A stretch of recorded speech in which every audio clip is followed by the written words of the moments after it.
Everybody, please have a seat. Have a seat.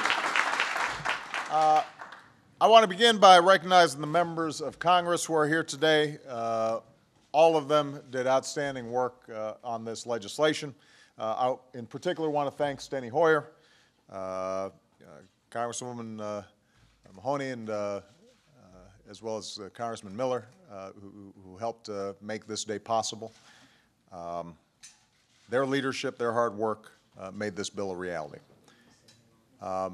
You know, we've talked a lot recently about the fundamental choice that we face as a country.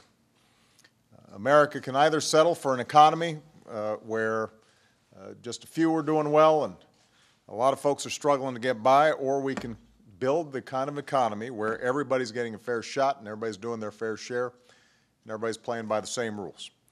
And part of building that broad-based economy with a strong middle class is making sure that we're not just known as a nation that consumes.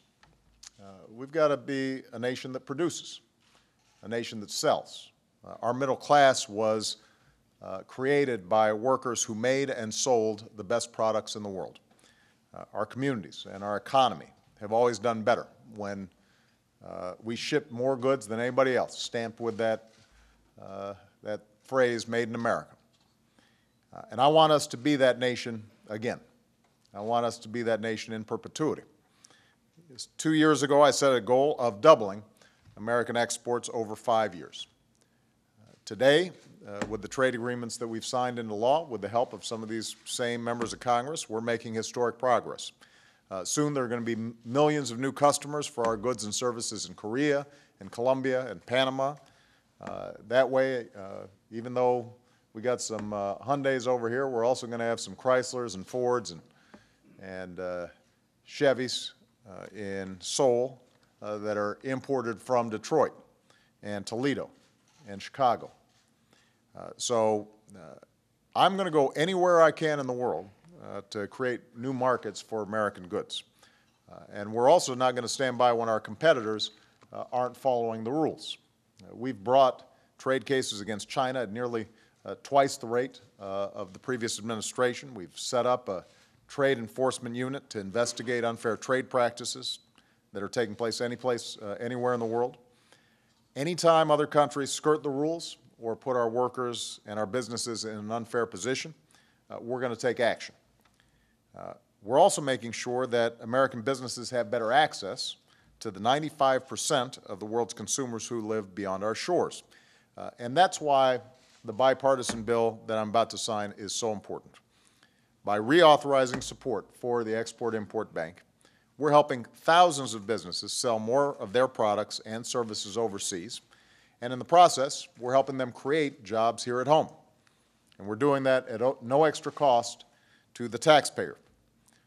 Over the past few years, I've met with a lot of business leaders and a lot of workers across America, from companies like Boeing to Dow Chemical to smaller companies that are also interested in accessing foreign markets.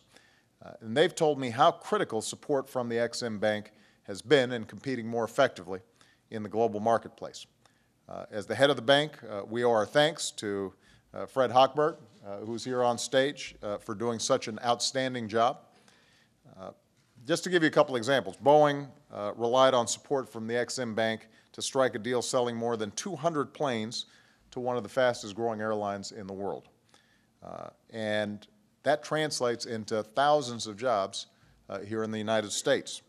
As long as our global competitors are providing financing for their exports, we've got to do the same. So I'm glad that Congress got this done. I'm grateful to members of both parties who came together and put the interests of the American people first. Now we've got to do more. Obviously, the world economy is still in a delicate place because of what's going on in Europe and the fact that some of the emerging countries have been slowing down. It is absolutely critical for us to make sure that we are full speed ahead. I've been traveling around the country talking about a to-do list for Congress with some common sense ideas that historically have had bipartisan support to help continue growth and job creation. And just like the bill I'm about to sign, those policies can help strengthen the economy and put more folks back to work. We shouldn't have to wait until an election to do some of this business.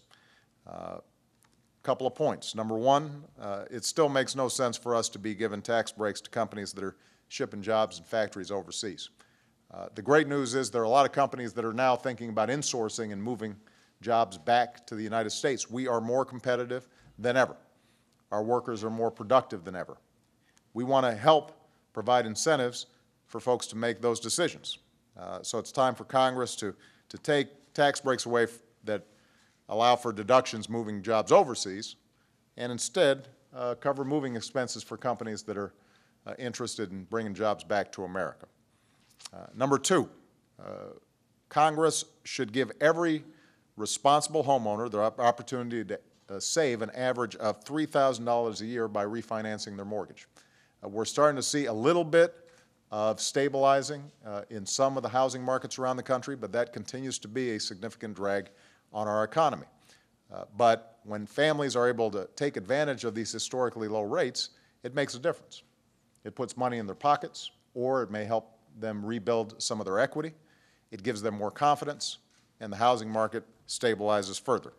We've done everything that we can do administratively to help some portion of homeowners around the country refinance, but every responsible homeowner in America should have this chance to save money. That's not just good, by the way, for the housing industry. That's good for all businesses because it means consumers are going to be out there with a little extra money in their pockets.